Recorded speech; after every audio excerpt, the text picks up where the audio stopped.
Okay, hallelujah, praise the Lord. प्रभु यीशु मसीह के मधुर नाम में आप सभी को प्रेमी सलाम।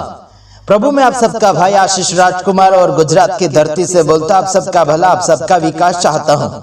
जैसे कि मणिपुर के बारे में आप सुनते चले जा रहे हैं, लगातार हंगामे के ऊपर हंगामा चलता चला जा रहा है, शांति होने के लिए कोई नाम ही नहीं ले रहा है। आपको मैं एक और बात बताना चाहता हूँ, मणिपुर के लिए मैं काफी लोगों को उत्साहित किया है कि वहां के लिए हेल्प किया जाए, लेकिन वो लोग आगे बढ़े हैं या नहीं बढ़े मुझे कोई नजर नहीं आ रहा है। लेकिन मैंने वीडियो बनाकर यूट्यूब के ऊपर छोड़ा था, उसके अनुसार कुछ लोगों ने अपने जीवन में प्रभु यीशु मसीह का प्यार जगाया है या नहीं मुझे कोई पता नहीं। बल्कि आपको एक और बात बताना चाहता हूँ, जब इंसान के जीवन में सच्चा जब पवित्र आत्मा आ जाता है तब इंसान सच्चा काम करता है और सच्चाई का साथ देता है, और सच्चाई को प्रकट करने के लिए चाहे कौन सी भी रस्में हो जाए, चाहे कौन सी भी कस्में हो जाए, उसे तोड़ डालना पड़ता है।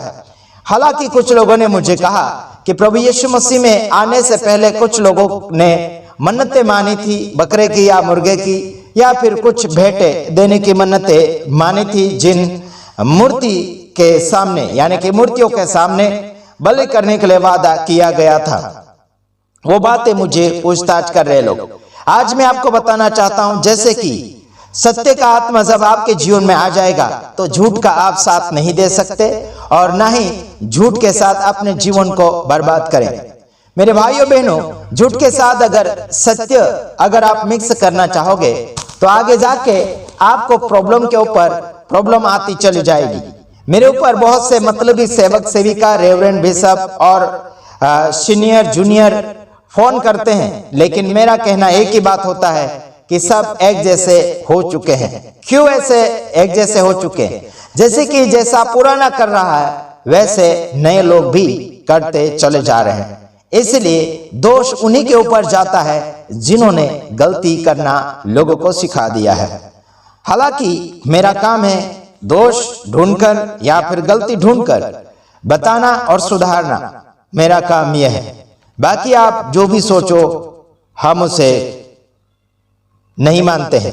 चलो आइए देख लेते हैं यूहन्ना रचित सुसमाचार उसका 16 का 13 वचन में क्या लिखा गया है। यहां पर हम देखते हैं, परंतु जब वह अर्थात सत्य का आत्मा आएगा तो तुम्हें सब सत्य का मार्ग बताएगा।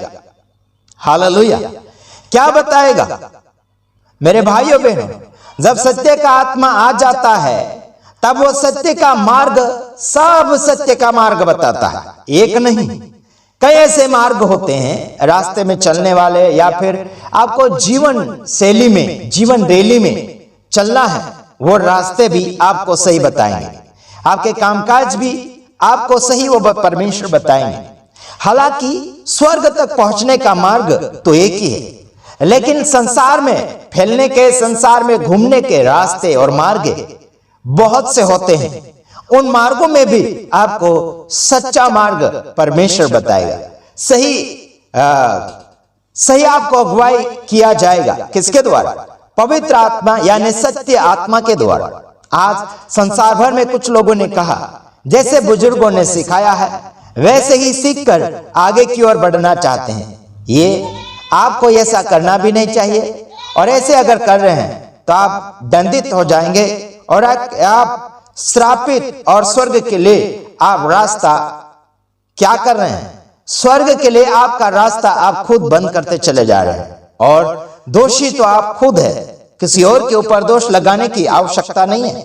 कुछ लोगों ने मुझे यह भी कहा कि हमें जब तक सिखाए नहीं तब तक हमें खबर कैसा चलेगा। अरे हमने सिखा भी दिया और बता भी दिया, ऑनलाइन के ऊपर और ऑफलाइन में भी हमने बताया, लेकिन केवल सुनने के लिए आते हैं, मानने के लिए नहीं। ऐसों को सुअर और कुत्तों की फौज वाला कहा जाता है ना। तो देखो यहां पर लिखा गया है, मैं आपके लिए पढ़ना चाहूंगा, परंतु जब वह अर्थात सत्य का आत्मा आएगा। किसका? सत्य का आत्मा आएगा। सत्य कौन है? प्रभु यीशु मसीह। उसका आत्मा यानी सत्य का आत्मा आएगा तो तुम्हें सब सत्य का मार्ग बताएगा, क्योंकि वह अपनी और से न कहेगा, परंतु जो कुछ सुनेगा वही कहेगा और आने वाली बातें तुम्हें बताएगा। हालेलुया। क्या वो उसकी ओर से बता रहा है क्या सत्य का आत्मा? बिल्कुल नहीं। उसे जो बताया जाता है, जो परमेश्वर उसे बताते हैं, वही सामने की ओर प्रकट करते हैं और वह आपको खुलासा करने के लिए आपको जानकारी भी देते चला जाएगा। परंतु वो अपनी ओर से नहीं कहता, बल्कि वो किसकी ओर से कहता? जो सुनता है उसकी ओर से, यानी कि वो सुनकर लोगों को बताता है, लोगों को अगुवाई करते हैं, हैंडलिंग करते हैं। आप किसकी सुनते हैं? आप किसकी सुनते हैं? तुम्हारे पास्टर की, रेवरेंड की, बिशप की, या फिर और कोई अन्य कार्रवाई करने वाले, कोई नेता, कोई और कोई मंत्री संतरी, किसकी सुनते हो आप? हम किसी के नहीं सुनते हैं, इतना याद रखना। मैं उसी बाप का सुनता हूं, उसी बाप का मानता हूं, उसी पवित्र आत्मा का मानता हूं जिस परमेश्वर ने उसका काम करने के लिए हमें इस जगत में तैयार किया है, जगत में नक्की किया है। उस परमेश्वर का और उस आत्मा का सुनते हैं। आइए देख लेते हैं वह आगे क्या लिखा। आगे लिखा है कि वो क्या बताए, क्योंकि वह मेरी बातों में से क्या, यानी कि वही कहेगा और आने वाली बातें तुम्हें बताएगा। क्या करेगा? वो कहेगा और आने वाली बातें भी बताएगा, जो आपके मन में नहीं आई है, जो आपके राज्य में, आपके देशों में नहीं घटी है, ऐसी बातों को भी बताएगा। आपको क्या करना है, क्या नहीं करना है, क्या होने वाला है, क्या नहीं होगा, यह भी आपको कौन बताएगा? सत्य का आत्मा। लेकिन आज झूठों की अगुवाई में चलते चले जा रहे हैं। झूठों को अगुवा बना लिया है, झूठों को लीडर बना लिया है, झूठों को मालिक बना लिया है, झूठों को संस्थापक व्यवस्थापक बना लिए हैं और झूठ बोल बोल कर इधर उधर से पैसे मांगा मूंगी कर रहे हैं। कई लोगों ने कुछ काम के लिए ठग कर पैसे मांग लिए हैं। कई लोगों ने और कुछ दवाखाने, हॉस्पिटल के नाम से पैसे मांगे हैं। कुछ भाइयों बहनों के पास ऐसे मांगा मूंगी कर रहे हैं। इनके शब्दों को जानिए, इनके व्यवहार को समझिए। मेरे भाइयों बहनों, आपको क्या लगता है कि आपको वो अगर बोल रहे हैं तो आपको वो सच लग रहा है? बिल्कुल नहीं। आप परखिए, जानिए, समझिए, उसके बाद में आगे की ओर कदम बढ़ाइए। आप ये मत समझ लीजिए कि मैं तो परमेश्वर के नाम से दे रहा हूं और वो चाहे कुछ भी कर ले आगे। ऐसा बिल्कुल मत सोचो मेरे भाई बहन। आपके जिंदगी में जो दिन और समय और घंटे परमेश्वर ने समय दिया है, उस समय को बर्बाद के काम के लिए आप मत इस्तेमाल करो। आपका जो कीमती पैसा है, जो आपने कमाया है, उसको झूठे लोगों तक पहुंचाने में आप आगे हाथ मत बढ़ाइए, है ना। आपको झूठ बोलकर भी मांग लेंगे लोग। मेरे कुछ भाई बहन हैं, देश विदेश से हैं, उनके पास से कई लोगों ने झूठ बोलकर मांग लिया। कोई तो बोलता जेल में इतना केस है, कोई बोलता उनकी बीवी बीमार है, कोई बोलता है उसका और कोई काम है, कभी कभी बोलता है मेरा इतना हजार रुपए एक दिन का हॉस्पिटल में जा रहा है। ऐसा झूठ बोल बोल कर पैसे हट पे चले जा रहे हैं और झूठ का नतीजा परमेश्वर बता दे रहा है। याद रखना मेरे भाइयों बहनों, सत्य का आत्मा सब सत्य बताता है। झूठ का आत्मा सब झूठ मिला कर लोगों को लूटपाट करता है, लोगों को गुमराह कर रहा है, चमत्कार कर रहा है झूठा आत्मा। और सत्य आत्मा भी चमत्कार करता है और झूठा आत्मा भी चमत्कार कर रहा है। उसमें आपको परखना होगा मेरे भाइयों बहनों। सारे लोग धर्मी नहीं हैं। जो बाइबल को पढ़ रहे हैं, आपको क्या लगता है कि सारे लोग धर्मी हैं, सारे लोग सत्य है, सारे लोग पवित्र आत्मा के अगुवाई में चल रहे हैं? बिल्कुल नहीं।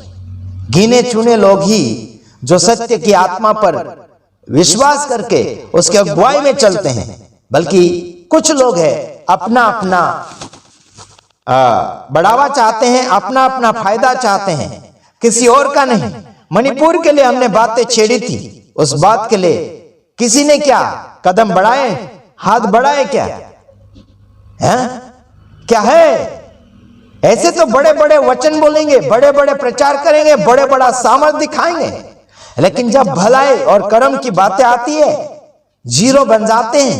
दोनों पैरों के बीच में अपने सिर को लुढ़का देते हैं, अपने सिर को छिपा लेते हैं, शर्म के मारे मुंह को छिपा देते हैं।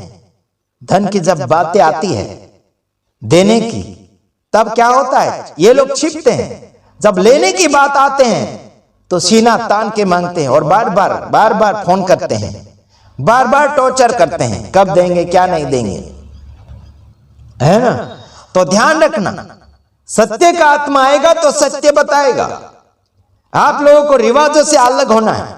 आप लोगों को अलग अलग झूठे शिक्षण से आपको रिहाई लेना पड़ेगा, आजादी लेना पड़ेगा।